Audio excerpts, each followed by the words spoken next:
Hi class. So this is our last part 5, our last video of initiating and maintaining interpersonal relationships. This is for my interpersonal communication, and we are going to finish this discussion. I already launched it. We'll continue with the discussion and complete it here in this video about Gibbs' communication climate and the ways that we can create messaging through verbal and nonverbal communication that is looking at what's defensive and how we can then replace it with supportive to create a good, positive, supportive tone in our relationships. So let's go there right now to that PowerPoint. Here we are. So basically what he said was what we say and how we say it functions, either it's supportive or has supportive or destructive consequences for our relationships. And these are how he's named it. And I'm going to actually go over an explanation of what these all mean. These are what he's qualified as defensive behaviors, defensive ways of talking, and then to replace it with these supporting ways of talking. And don't get too hung up on these words, because I can tell you right now, when I first learned this, like a while ago, I got hung up on these words, but don't. Just think it really makes sense. When I explain this, it's going to make sense for you when you understand what I mean by evaluation versus description when communicating with another person. But let's go right to it, and I'll give you examples, actually.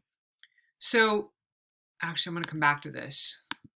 We're going to go past this, and we're going to go right here. And then I'm going to come back to that, okay, at the very end. So when we look at these statements, when we mean defensive, what we're talking about is when we say something that's evaluative, we're actually judging, or we are, we're making a judgment on the person, right? The way we're communicating in a way and think of the opposite of not being, it's not helping the person, it's not supporting the person. An example would be, you look terrible in that color, or that dress looks awful on you. A nicer way to say it to support someone to say, you know what, I really like orange on you. It really brings out the color of your skin tone, or that's really like a good bright color for you. It makes you look really vibrant. Or the dress that you have that's got the blue, grays, and teals in it looks really good on you because it really brings out your eyes. You know, that's a supportive way describing exactly what it is that you like and that works, rather than saying a negative thing. Okay, if someone says, well, what should I wear today? And that's the kind of thing that you would say. And then another example of what he calls control versus problem orientation is a control orientation means you're really trying to you're being impatient and you don't have time to deal with them. I've had this with me in my relationship, is just let me handle it. I obviously don't know what you're doing. And I don't usually say that, but I will say, just let me handle it. I'll take care of it. And really, that's about me. That's about my comfort. That defensive response is really self-centered. And really, if you want to create a positive, and someone gets put off by that, right? You get put off. If you say, just let me handle it, I can do it. Right? Did you hear the tone of my voice? Was a complete annoyed attitude. It's going to make someone defensive. Defensive means the response that you're getting. Rather than, hey, you know what? It's okay. Everything's okay. We can figure this out together. I know that, two minds are better than one. Now, the response you're going to get is going to be someone who's going to be willing to work with you. So that's what he's talking about. He's talking about what kind of responses you get. Are you going to make someone defensive, or are you going to create a supportive environment? All right. Strategy versus spontaneity. Strategy is similar to that control, but you have something in mind. Strategy is pretty self-seeking. Like, you already have decided something. You have a strategy to get what you want. And sometimes you make it sound like you're doing them a favor, but you're really not. It's really about you getting what you want. And the example I gave was, I made dinner plans tonight at my favorite restaurant. I hope you like crab. So does that person have a choice? Did you really think of the other person? Maybe that person, like, the defensiveness is, you didn't even ask me, or what if I don't like crab, right? You get a response. But if you say, God, you know what, honey, I'm so hungry. What do you want to eat? Right? That's like openness, spontaneity. Let's go for it. Right? Everyone's involved. You're going to get a supportive response to that. You're still going to get your needs met. You're going to, if you're whatever food you want, but at least you'll both be involved in that decision making. Neutrality versus empathy. Neutrality is pretty much kind of not even apathy, but it's like, what's the word I want? It's kind of indifferent. Okay? Really, the opposite of empathy is indifference. It's like you just don't even care. Like it doesn't matter to you. You've like, that's being pretty self-absorbed. And people can tell when you don't care, when you're kind of indifferent. You're kind of like, whatever. It's kind of that whatever. Like, whatever. Then the only response you can get is a defensive response. That is the only response. What else are you going to get? You're going to get a hurt response, a defensive response, something. But if you take the time and let's say usually that when you have that response, you're in an argument or your mind's on other stuff, you might say, you know what? I totally get where you're coming from. I can see your point of view. I can see how you think that that's true, right? You're going to get a completely different response from your partner. And you're going to create this situation where allowing to have difference of opinion, agree to disagree is okay, right? Becomes like this safe space, right? Safe, supportive kind of emotional tone. Okay, moving on. So we've got certainty versus provisionalism. What do I mean by that? That word provisionalism is like a weird word, right? What the heck is that? So we mean that certainty means you're like a know-it-all. I am guilty of acting like this. When you say things, and I can say it jokingly, of course I know I'm right. I have a college degree, and I never say that part.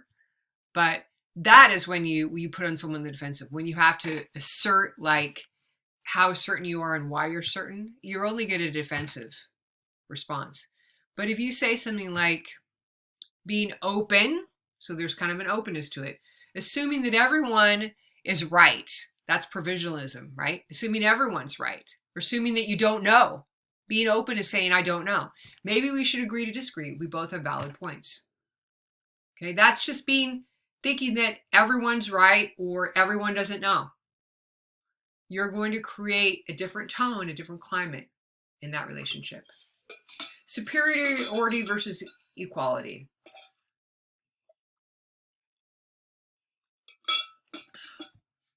Most of you know these because you felt it, right? You know it when you act superior, when you act like you're better than someone, you're only getting a defensive response. Whether they try to like one-up you, or they get mad at you, or get angry, you're going to get a negative response. So anytime you act superior. Let me say this. So this one's an obvious one. I don't even need to go over this. But if you think that you're superior to your partner, maybe you want to rethink that relationship. Because we want to be in relationships with people that we feel equal to. And you can have different degrees. Like let's say you're in college and your partner's never been to college, never going to college. You might have more academic learning. And what college does is help you think, makes you a better thinker and a better critical thinker, actually. So you might be better at that, but your partner probably has talents that you don't have. Otherwise you wouldn't be with that person. We already talked about how we choose people, right? Attractiveness. So think about that. You want to treat someone that they have equal value to you. When you don't treat someone that way, they get hurt, they get defensive, and they get angry. It's a normal response. So let's go back to that other piece that I just wanted to go back here. When I talk about these communication spirals. So when Gibb talks about a spiral in communication climate, he means that a communication climate can take on a life of its own. So out of that relationship, if you created this climate, it can become like a rigid experience. Let's go back to Naps. We can put Naps model right in here. So you are starting to stagnate and you're starting to avoid. What kind of communication climate are you going to create there? Right?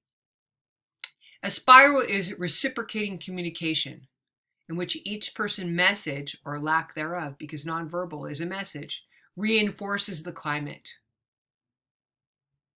Let's say you have superior communication. You're always reminding that person of how they're less than you.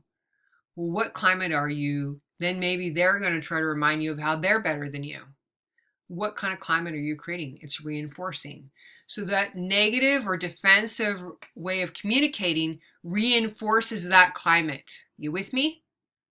This is the part you need to see. By creating a supportive climate, by creating these communication in a way that actually is supportive and encourages communication, that is also reinforcing in a positive way, where you both feel loved, you both feel safe, and you both feel supported and heard. That's what everybody wants. Everybody's after that. Every single person on this planet wants that. Even people you think don't want it. Everybody wants that at the bottom of their heart and soul. Okay? So know that what you do can be just create a spiral, right? And just reinforces it. And finally, spirals can escalate, so they can get worse, or they can de-escalate communication. Okay. So I believe that is it for this. That's the last thing I have to say. So those of you that are in a relationship or want to stay in a relationship, the key is communicating. Communication is the driver of all relationships. Be kind to each other. Just be kind. You have nothing to lose. You only get, I always say I'm getting points in heaven when I'm being kind, right? Even if you don't believe in heaven. Accept each other. Accept people where they're at. We're all in different places, in different understandings, right? Accept everyone where they're at. They're just where they're at right at this moment. And we can always change. And then try to love without expectation. Try to do that. Give your love without expecting anything back. You'll be happier that way. I promise you. When we love with expectation, we will get disappointed. And so if you can just love because you enjoy the feeling of just loving someone, then you're gonna have a great life. That's it for me. Over and out, and I'll see you next time.